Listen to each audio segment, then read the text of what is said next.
Hello again, and welcome back to the 0408 Memorial Day Seminar, Soul of Beirut.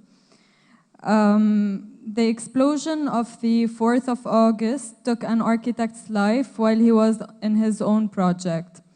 His memory shall never be forgotten, so this video is for the memory of Jean-Marc Bonfils.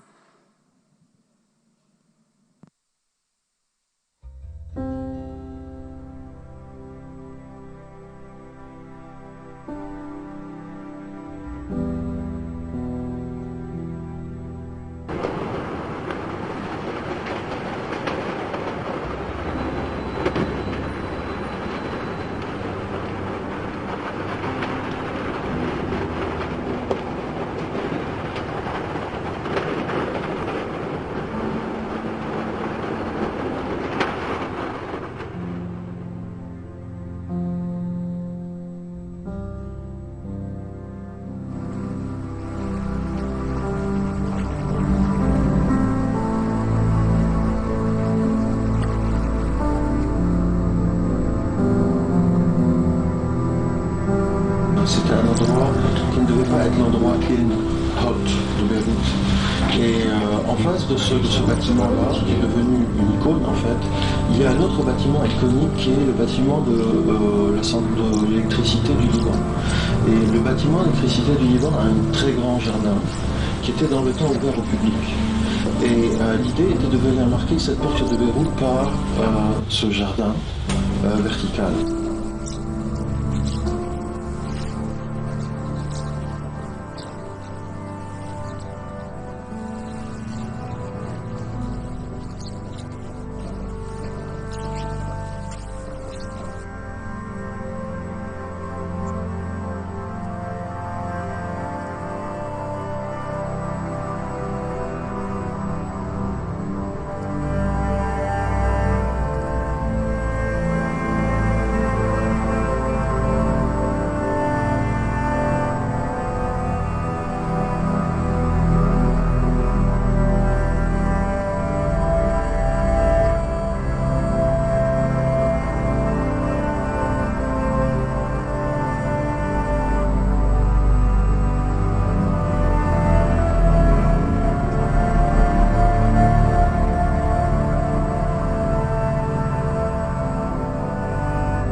Our next speaker is not an architect, but he will speak about an architect we lost 1 year ago, Eli Kade. So we would like to welcome on stage Anthony Youssef.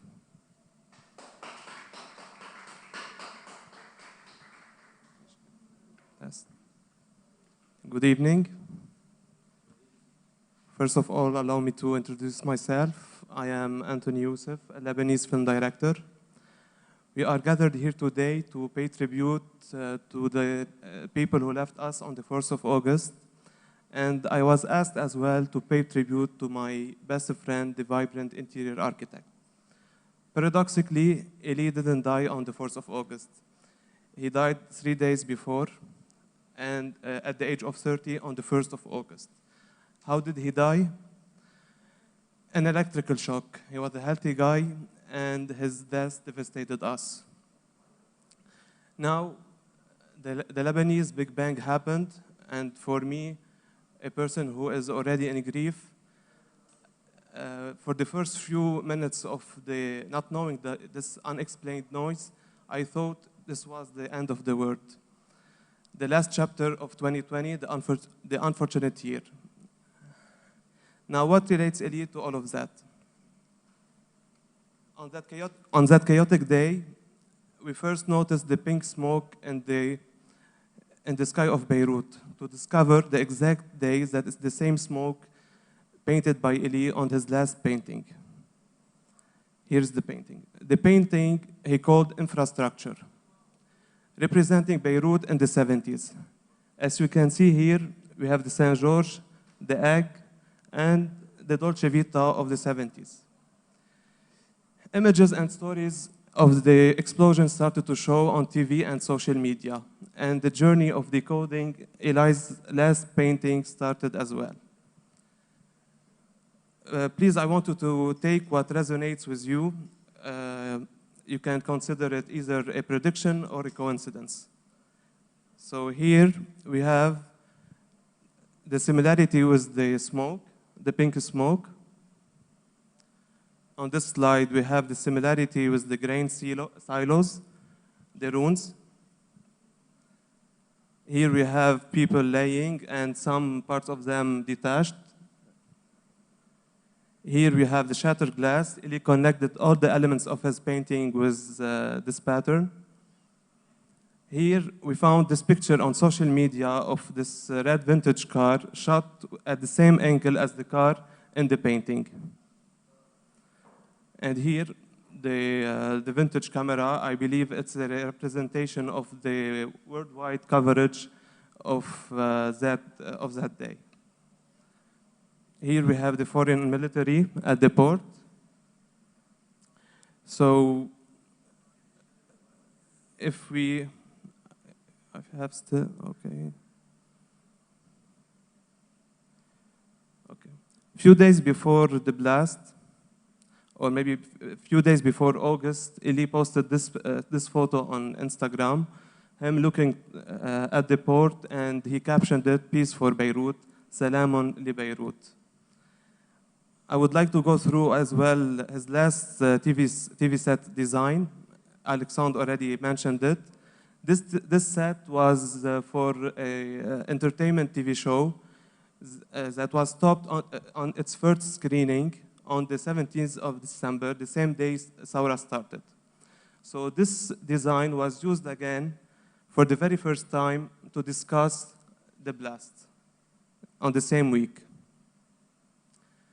Now, looking at the whole painting, we see Beirut as a rubble pile, and at the top of it, there's the Martyr Square, and behind the Martyr Square, an eclipse happening. What represented the Dolce Vita of Beirut in the 70s before the civil war started turned out to also represent the biggest event in Lebanon's history, the 4th of August. So I hope this eclipse could mean that holds a message, a hopeful message, a message of hope that we are in a transitional phase, and hopefully one day Beirut will rise again. So thank you, that's all.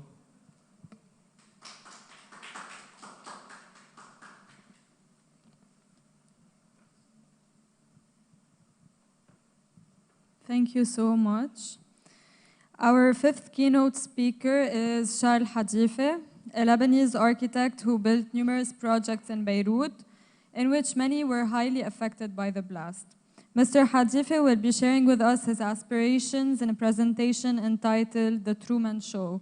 So please join me in welcoming Mr. Charles Hajife. He's going to be with us online.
Charles, tu m'entends?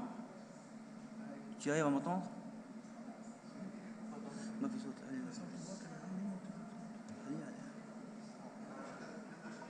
Oui, maintenant je t'entends.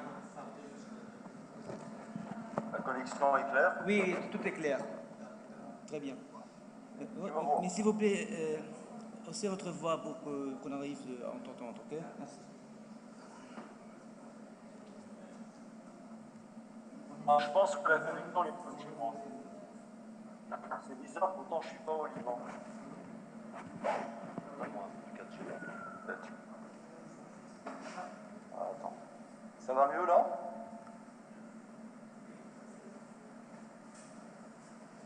You can start now. Yeah, you can start now. The stage is yours, Charles. Okay, can you hear me? Yes. Can you see me? Yes, we can see you, we can hear you. The stage is yours. You can share your screen, you can do. Okay, I will be sharing my screen. Can you allow me to share, please? Yes, share screen. Okay, share screen. Voilà. I have multiple participant screen sharing. So you should allow me to share screen.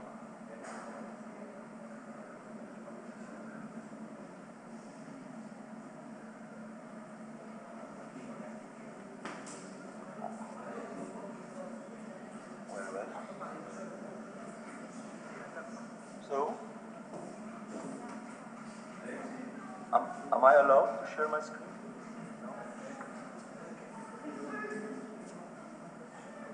Alexandre? Oui. Tu peux commencer ta présentation. You can start your presentation.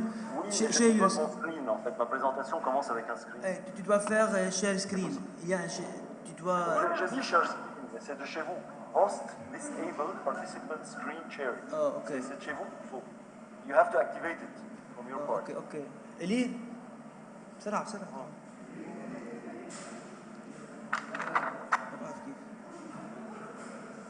اعطيه يفتح شير سكرين. اعمل له شير سكرين. يعمل شير سكرين. شو بده يعمل؟ بس شيء حتى اعمل له اوكي. اعطيه اوكي تعمل شير سكرين. اعمل له هوست. ليش بدي اعمل له هوست؟ بده يعمل شير سكرين. اعمل له هوست. بده يعمل شير سكرين؟ هو مش عارفين يعمل شير. اعمل له هوست. ما بيعملوا هوست هذا.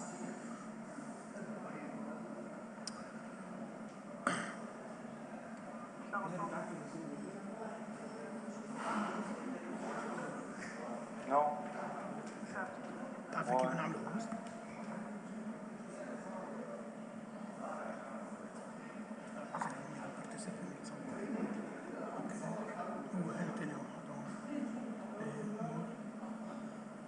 No. Not who? Okay. Vous pouvez essayer maintenant? You are the host now? Am I the host now? Yes. What does it? Okay. So now you can share your screen. Oh. Okay. So you see my screen now? Yes. Okay, that's brilliant. Good evening, everyone. I hope everyone is not, tired. A lot have been said tonight. Most of the things I wanted to debate has been brilliantly exposed and desiccated. And so I'm gonna tell you a story. Like, I believe that architecture is a storytelling more than anything else. And before being an architect, I was dreaming to be a movie director and a writer of scenario. So I will try to talk about a lot of things that came into my mind related to this big explosion. And you will see that my conference it starts somewhere and doesn't lead to anything. I'm just throwing ideas so people around me can come to think about it and, debate it, because we need a long debate regarding what happened in the Port Port of Beirut. So what you see in front of you is the picture of my grandfather, George Khalil Hajife, illiterate building worker, born in 1875, because I mean, it wasn't clear when people were born, especially when they were coming from a very poor background in the Maronite villages of Lebanon and other villages too. So in 1898, George Hajife steps in the port of Beirut. He is a boat. I mean, he called a captain and say, "Are you going to America?" And the captain's response was, "Yes, step by." George Hajife was pushed, I mean, by the poor conditions of Lebanon, something very similar to what we witness today. And, I mean, the family story says that he was working, he was, plastering the house of one of the richest families in Bet Shabeb, my village. The house of Abu Shaya that were similar to today what we call the feudal people of Lebanon, feudalism and big families and things like that. So while he was plastering the wall, the girl steps in. He looks at her, he stares at her, and he asks her, "Would you marry me?" She looks at him and tells him, "Me, Marie Abu Shaya, how can I marry you?"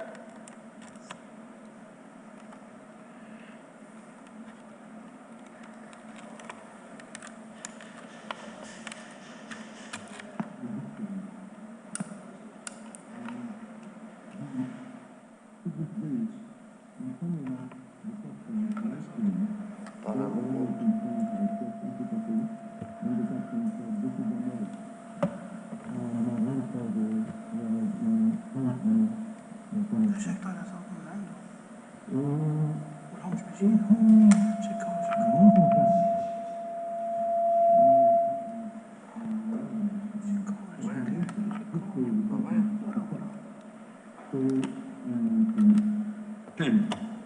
Lebanon started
revenge. They had 14 children together, and my father was number 14, Antoine. In 1932, you see this red point here? George Hajife returned to Lebanon and bought a piece of land in front of the port. I mean, it was like a memorial. I mean, he wanted to see this point where he left Lebanon from, found fortune elsewhere. So he bought a plot of land in Dawar, Rue Pasteur. And he constructed maybe the first concrete 5 stories building of the street. And the building still here. If I have pictures, I'll show you. Oh, this is not the building. This is my grandfather's family. Picture of him also. Oh, this is a romantic way of how you imagine people left Lebanon. It was like croisière boats, I mean, similar to what we do today in Greece. So this is the building of Rue Pasteur after the explosion. And later on, we will talk about how harmful was the law on construction, the ugly development of the city of Beirut, and we will compare it maybe with the blast. I mean, I think Beirut was destroyed far before the blast, and we all know that, but and I will also invite everyone to think about a few characteristics of our society today. So I don't know if I will have time to talk about mythomania. So today I don't know if the story I'm telling you is true. I don't know if my father invented the story. But funny enough, I was born in this house, on this floor, on the 3rd floor. And I had a view on the port. The port was under my feet. And I do remember the water. I do remember the whistling of the boats in front of me. And the wind getting through the central hall of this house. And those are, I don't know if it's my imagination or the stories my parents told me. So what I miss today in Beirut is the right for memory. Most of the people, memories were dismantled by the afterwar, by interventions like the city center, by dismantling all the memory of the city, and this was unfair. So basically, we go back to this relation with the sea, because a few years later, my father built a building in Sirso Street, and it was overlooking the port again. We had an amazing view of the port from the house. And guess what? History repeats itself. It was once again, so this is the view from the balcony. We used to have the port. And then they constructed a tall, ugly, vulgar building. And once again, I mean, the sea disappeared. And I just have a memory of watching the boats, especially during New Year's Eve. This was till 1975. Oh, this is a picture of my elder son. He was wounded when the port explosion happened. This is another picture I found in Beirut. I have an impression that genocide against the memory has been done for Beirut. A lot of there's no archives. And although I hate what I call museification, I guess that a museum for the story, the history of the city of Beirut should be built the soonest, because I mean it's an endangered memory that will disappear, and I have the impression it was done in purpose, because people without roots cannot survive. This is a picture of Zaytouni, and on the Saint George Bay, and the replacement that you can hardly guess in which city it is. Is it a poor Dubai? Is it a bad New York? Is it, I mean, I leave the answers to you. Oh. So, wanted to talk about, this is also a picture that I took a few years ago from the Jemaisi stairs. So you see, we had a relation, at least a visual relation with the sea, and now it has been replaced by a long building, and this is adjacent to the place where I was born. I will tell you a few words about the place where I was born. It was this 5 stories building in a huge garden, but the garden was common with all the surrounding properties. Some of them were private houses, some of them were also 4 stories building. And I remember that I used to walk from one garden to another in what we used to call a hara. So it was a fresh oasis, and it was a silent place, only disturbed by the train that used to pass a few times a day. And if you go and see the surrounding of Rue Pasteur today, you will find all those tall buildings. You will see the Charles Hello Bridge. I still don't understand why this was created. And you see this port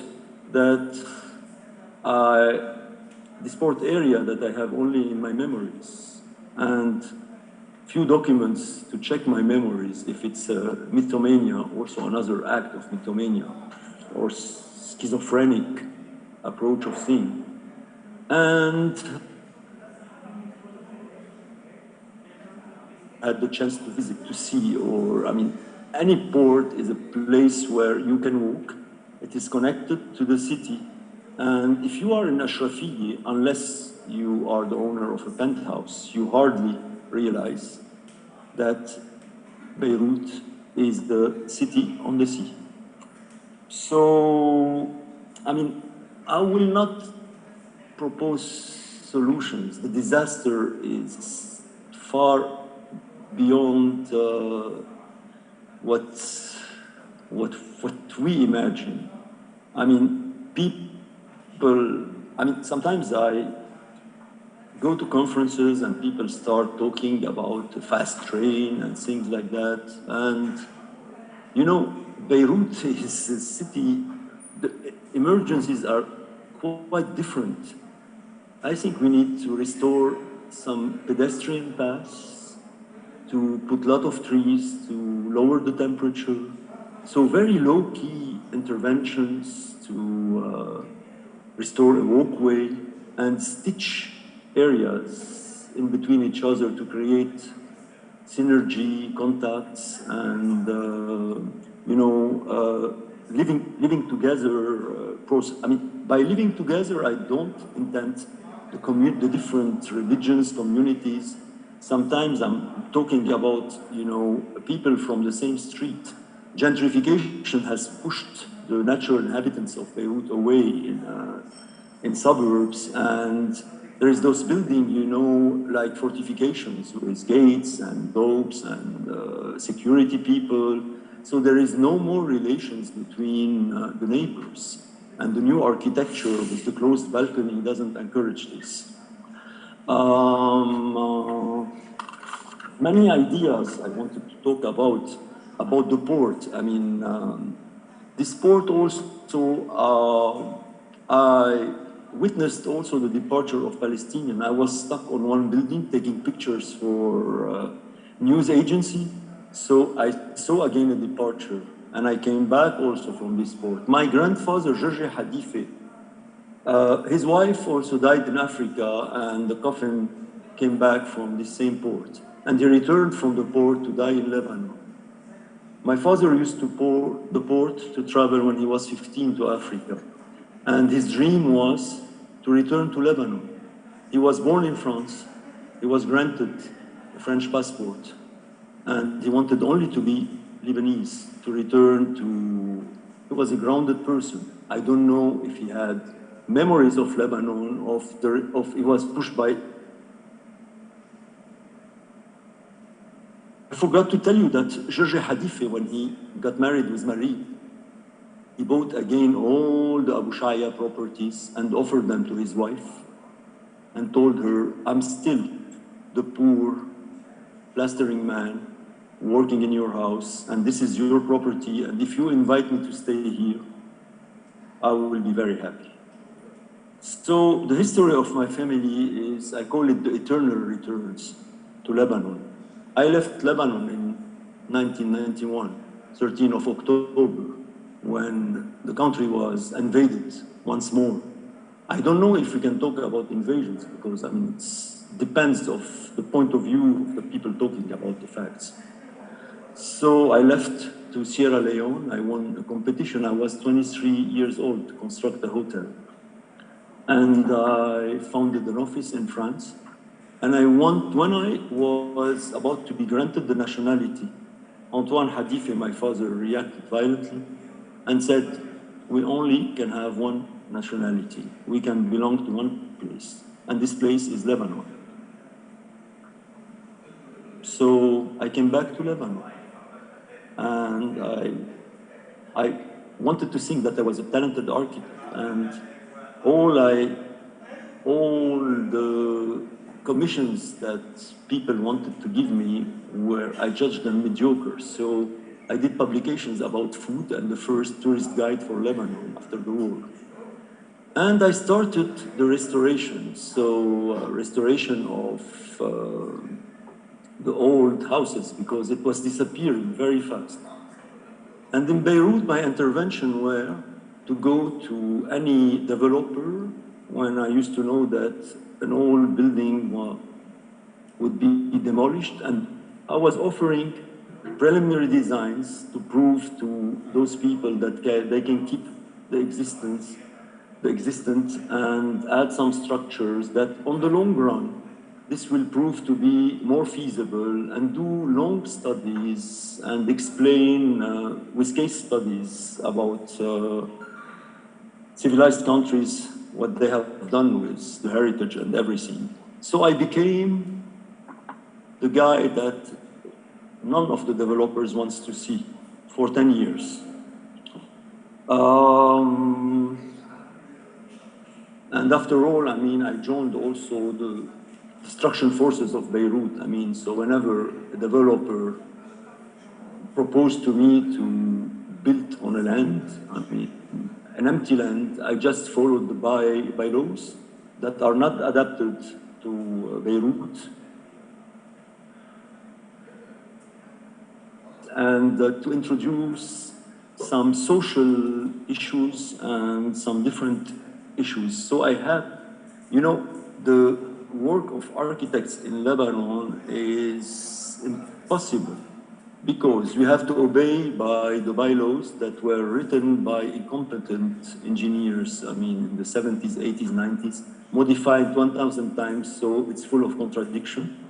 We have, usually when you do an integration in an urban tissue, you have some heights to respect, while if you see this picture now and you want to construct anything here, so which height would you follow? The 42 levels height tower you see here, the 5 floors, the old heritage buildings. So what, I mean, there is no guidance, there is no urban approach, although I love working in Lebanon. So in 1991, I returned to Lebanon. I did this guide and start working on heritage buildings. And then I started the normal career of architect. And am I satisfied but about what I've done? Well, I don't know. I mean, most of the projects I love were unbuilt.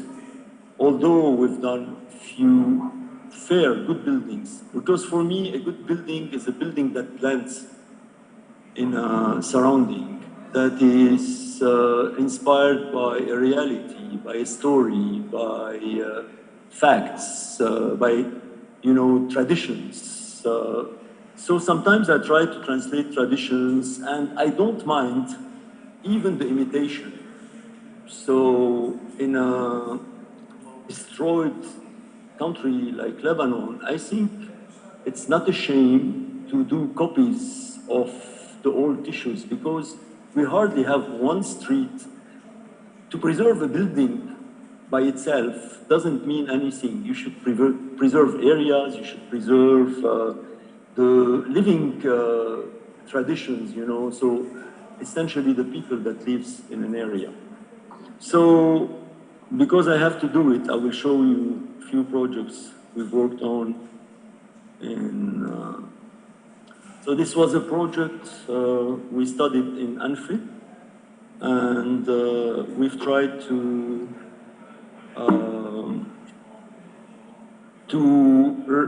do an interpretation of the traditional Mediterranean coast. And you cannot go to take the full exploitation of a land. At the end of the day, it's a commercial project. But here I wanted to prove, when you look at this was inspired from Batroun, Anfe, and many coastal villages in the Mediterranean. When you looked at it, it seems that it has been always here. From time to time, I like to forget that I'm an architect, and I like to act like the old engineers that did this repetitive, nice, beautiful houses in Beirut, or like what we call Ma'allim L'Amar, that knows how to compose with its surrounding and things like that. So this is the project of Anfi that was unbuilt because the developer was greedy. When he saw the result of the project, I mean, what have I done? Oh my God, what have I done? Qu'est-ce que j'ai fait? J'ai fait une bêtise. J'ai fait une bêtise, enfin, what happened here? Oh, you are screen sharing, stop, okay. You are screen sharing, no share. Where is the sharing? Oh. Where is it? Zoom what? Okay, sorry. Apologies. Ouais, ok. Elle est là? Something wrong happened.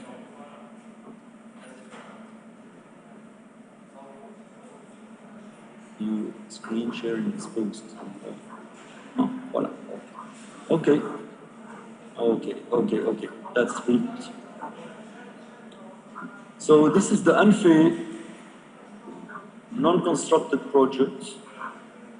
And what you see here is I wanted to do the general approach of the project and to go through a new way of developing things, whereby I built a catalog with elements of style. All those elements, I found them in Batroun, I found them on the coastal, traditional areas.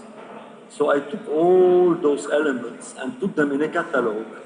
So any client can buy any space, vertical, horizontal, and he can choose, like when you put options in a car, he can choose all those elements. And my role, or our role as architects, would be to verify that this blends together, and this will guarantee a spontaneous trying to reproduce. So this is another project we've done on the coast. It's the Pangeia, next to Beirut. It's a very low cost projects that we badly see. Those approaches are badly needed today because we don't have a lot of money, and maybe it's a good opportunity to start explore simple and efficient and ever long-lasting solution adapted to the reality of the country today. I will show you another project that I like very much, which is, am I sharing or not? Oof. Ça me va pas.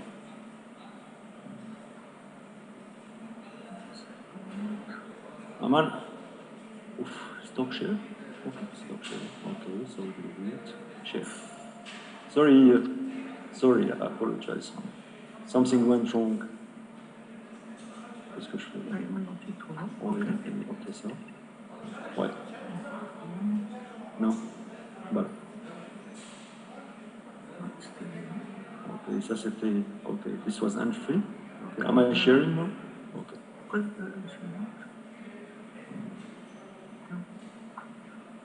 Je ne sais pas si maintenant tu es. Ok, ok. En train de. Si, c'est bon. Ok. So unfair again. Voilà, the elements I was telling you about. Okay. It's very slow. I'm sorry, it's very slow. My connection is very slow. Okay. So the project I told you about in G.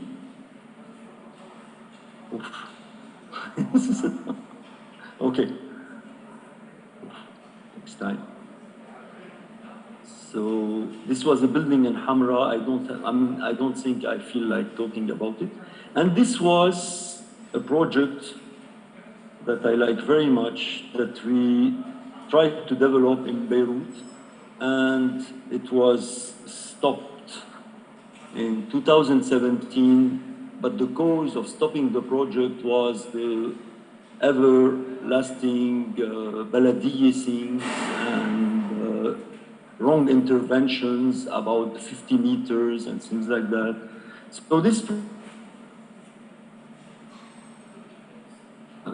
Fuad told you a lot of things, my colleague Fuad Samara told you a lot of things about the central hall. And what I will add is this impression. I mean, I've realized, because I live in one of those houses, that every time somebody gets into those houses, they say, oh, how wonderful, oh, how big. Most of those houses are 120 meters square. And the impression of the grand space is, first of all, the central hall. Second, there is no corridors at all. And the new scheme that we adopted from the French HLM is to have an entrance and corridors leading to bedrooms, corridors leading to the kitchen, so nobody in the family can meet another person in the family. And this, in my opinion, one of the things that broke the dialogue between generations. So I decided to, readapt this scheme with the central hall to a modern scheme of living. And I decided also that people should be entitled to have the experience I had when I was young in Rue Pasteur and to have a hara.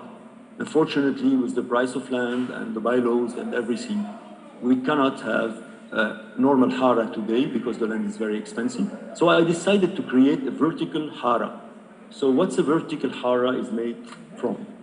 First of all, everyone should be allowed to have a central hall because for physical reasons, so the winds can blow from one part to other, cross ventilation, amazing lighting from different orientations, and also to buy a small space and have a big volume. So we did thorough analysis about all those building structures, and we ended up proposing a plan that looks very much like that. So what we exactly did,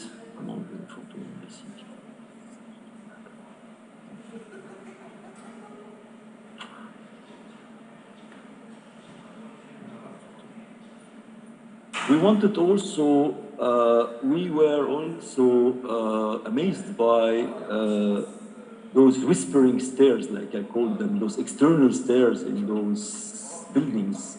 Plenty of light, plenty of fresh air. And so we decided to reintroduce all those elements. And this is how, oh my God, it's not turning. Man. Apartments in this building. And I wanted this building to be a vertical hara, so the openings you see toward this patio are the kitchens that open to this common space. And we reintroduced those flying stairs, open air stairs, where people, are pushed to walk instead of taking an elevator. And while people are walking, you have the right for privacy, or if you open your shutters and you are cooking, people can smell different flavors and people can talk to each other. So in this building also, I reintroduced, I gave the chance for also people to buy small apartments that look very big and with a volume that is not common, with internal gardens and plenty of shared space, like, common gardens.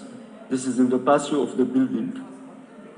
Like, attends, qu'est-ce qu'il y a? Oui, s'il te plaît.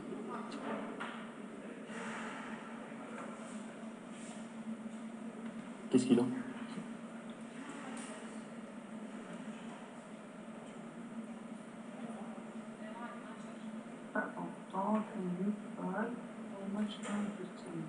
Bon, unmute? Comment? Je ne suis pas mute. Je suis pas mute.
اشتغل الصوت اللايف على الصوت اللايف على الصوت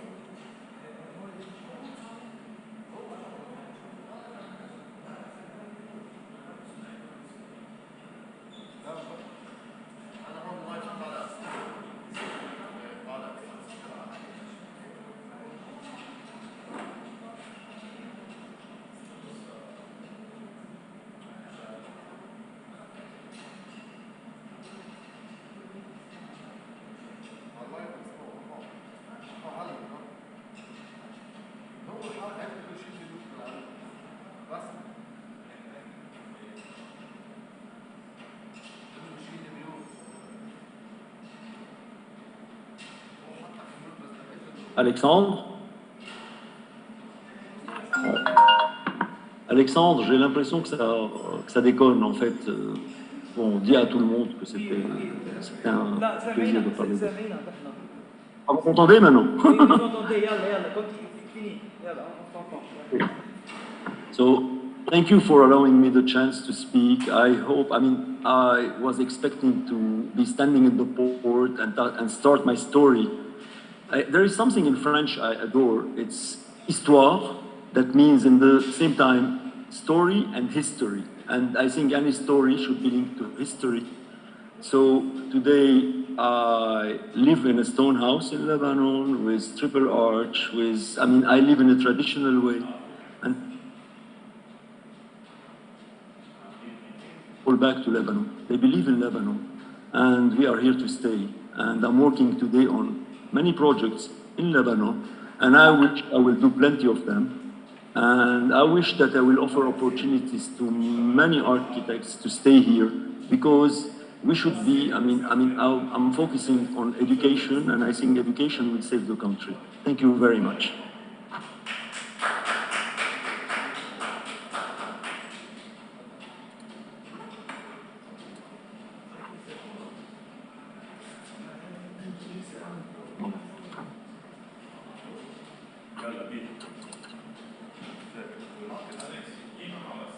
Thank you very much.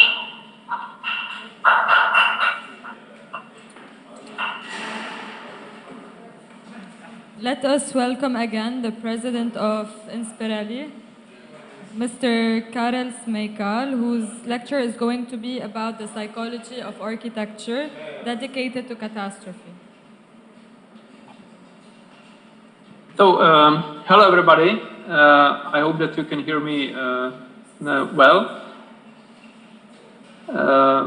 I would like to, at the beginning, try to share my screen. Can you help me with it, please?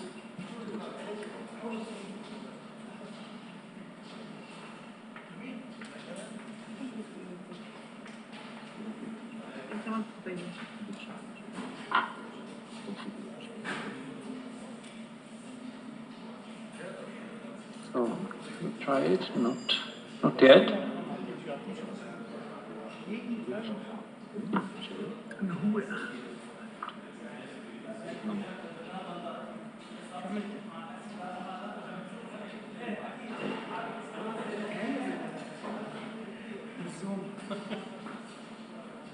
Ah, great.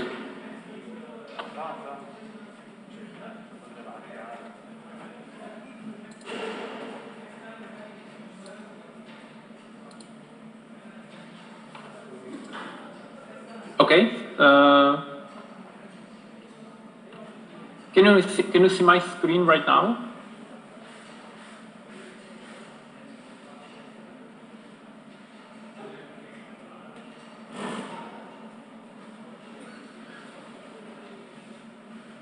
Perfect.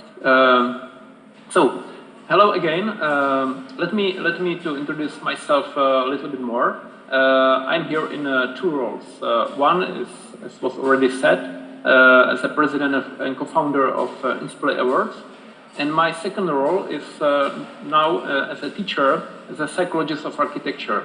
I am head of the psychology of architecture research team at the CTU in Prague, and today I would like to connect on very nice lectures to some different point of view on this disaster and on the role of architects in this, let's say, narrate of the future rebuilding of the port.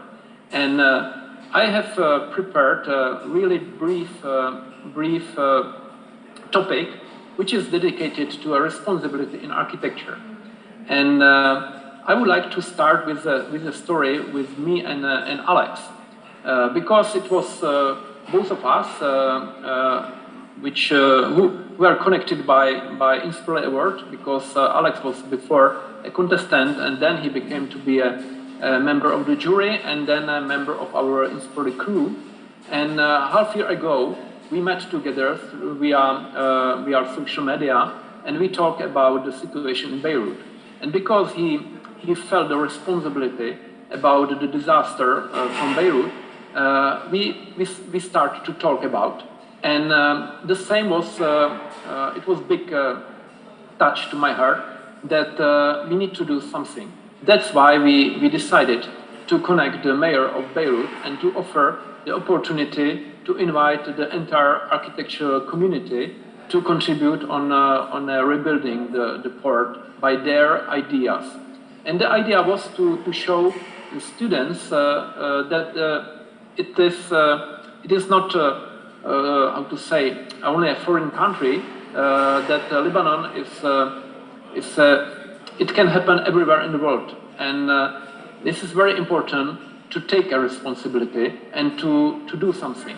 And the way we already chosen was to establish the competition.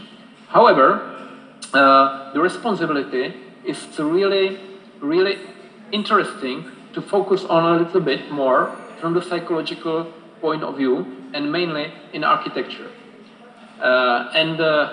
Maybe I would like to say something more about the background.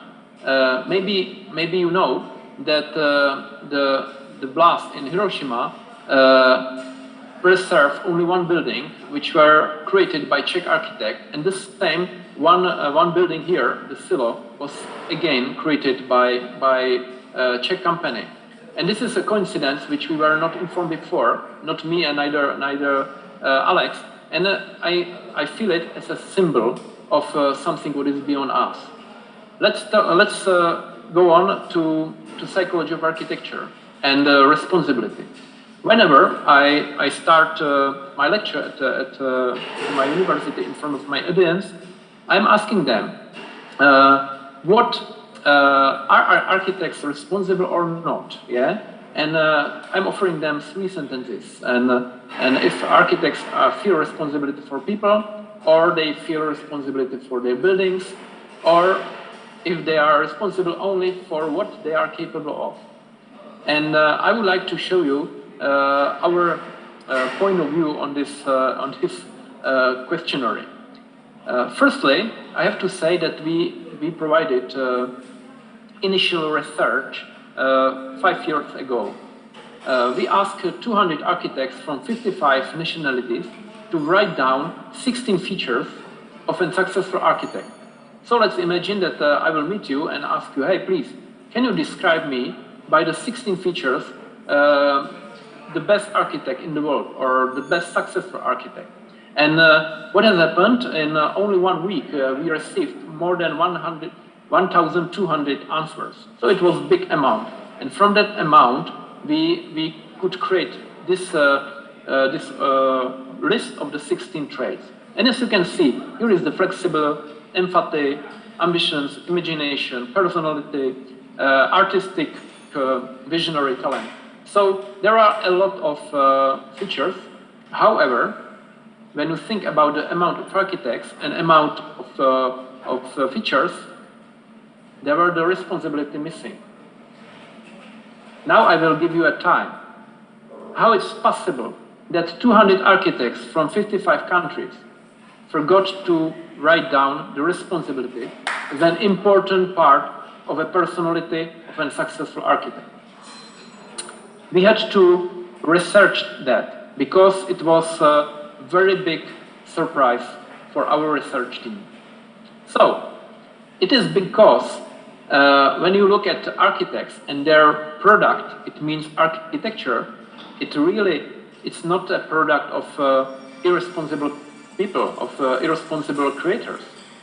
So where is the answer on the question why they forgot responsibility to write down to the connection with the personality? So we had to make a definition of it, because it was not easy to look at internet on a Wikipedia and take a responsibility definition, because it was not explaining us the issue. So we have created our own definition, and that it is: responsibility is a manifestation of the meaningfulness of existence in man's personal need to participate in the creation of reality. It means that in case you are responsible, you feel the responsibility, you would like to participate or to contribute or create something new, something better to help.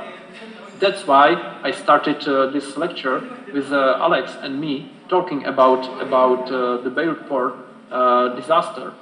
We wanted to do something, so we took the responsibility to do something. The most important thing is that values determine the content of responsibility and traits determine its scope. So it means that values are showing what I am about and traits what I am capable of. Now let's talk more about it. Can a child take a responsibility for piloting an aircraft? From the values, yes, because they want it, they understand what they should do, but for the traits, they are not capable of. Of course not. The architects, they understand buildings and then can therefore take responsibility for their construction.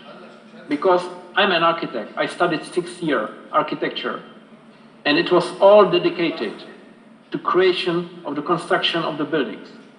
However, I had no study about humans. That's the fundamental issue. Can an architect take responsibility for the people for whom he designs an artificial environment without studying the people? I think that it's not easy. Architecture serves to satisfy human needs. That's why we architects exist. That's why architecture exists.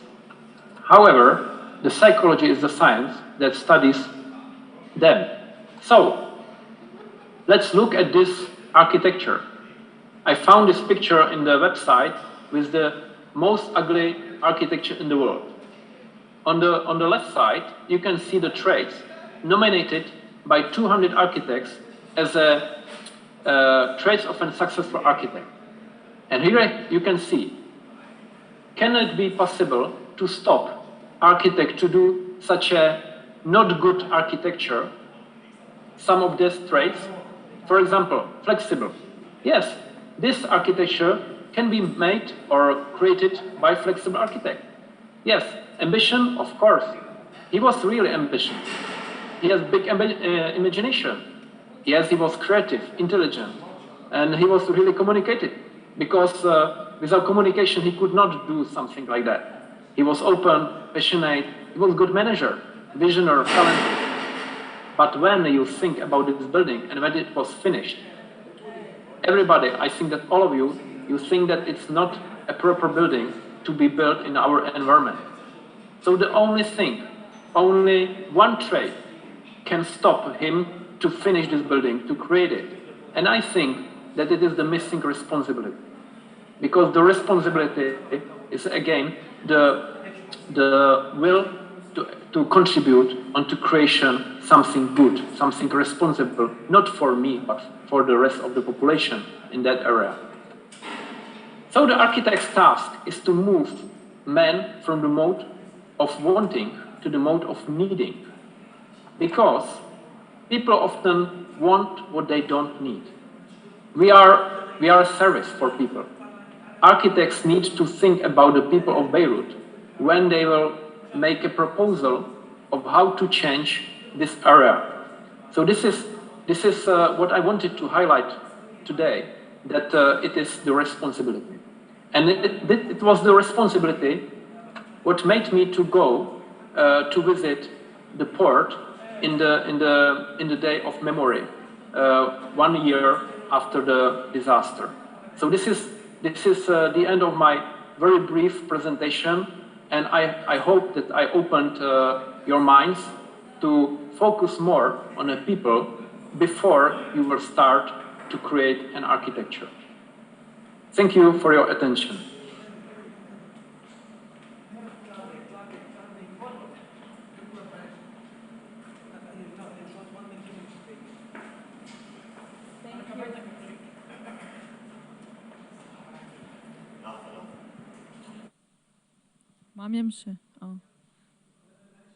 Thank you, Mr. Smeykal. We are going to go for a 2-minute break and we'll get back at you.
Our next speaker is an architect named Budi Pradono from Indonesia, and he will share with us his